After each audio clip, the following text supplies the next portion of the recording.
நாம் தமிழர் வந்து திரு சாட்டை அவர்கள் ரொம்ப கடுமையாக விமர்சிக்கிறத இந்த ஈரோடு கூட்டத்தையே முன்னாடியும் பின்னாடியும் விமர்சிச்சிருந்தாரு பார்க்க முடியும். அதில் ஒரு தொண்டர் நினைக்கிறேன் டவரில் லைவ்லேயே நம்ம பார்த்தோம், மேலே ஏறினாரு, ஒரு புத்தகம் கொடுத்த பிறகு இறங்கினாரு. அந்த காட்சிகள்லாம் சாட்டை துரைமுருகன் ரொம்ப கிண்டல் பண்ணி உங்களை ரொம்ப பேசியிருந்தார். இவ்வளோதான் அவங்களுடைய சூழல், இதான் அந்த இளைஞர்களுடைய ரசிகர்களுடைய மனநிலை அப்படிங்கிற மாதிரி பேசியிருந்தார். ஈவன் இவங்க கூட்டம் நடத்துறாங்கன்னு தான் டாஸ்மாக்குலாம் லீவ் விட்டாங்க, அந்த பகுதிகளில் மூடி இருந்தாங்க அன்னைக்கு அப்படின்னு சொல்லி எல்லாம் உங்களுக்கு கட்சிக்காரங்க விமர்சிக்கிறார் இல்லையா? அவங்க கட்சிக்காரங்க எல்லாருமே வந்து அப்படியே உத்தம புத்திரர்களா இருக்கிறாங்களா?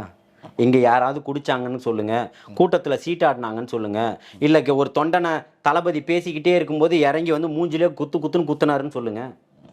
மானங்கெட்டு போய் இதை சொல்றீங்களே, இதை சொல்றதுக்கு முன்னாடி இந்த காணொலிகள்லாம் நீங்க பார்க்க வேண்டாமா?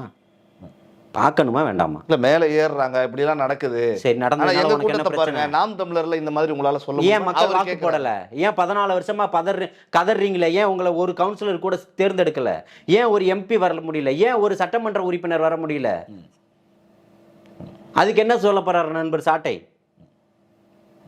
நீங்க இல்ல சாட்டை, அங்க சொல்லட்டிட்டு இருக்கிறார். 2026 மிகப்பெரிய சாட்டையை சொல்லட்டுறார்.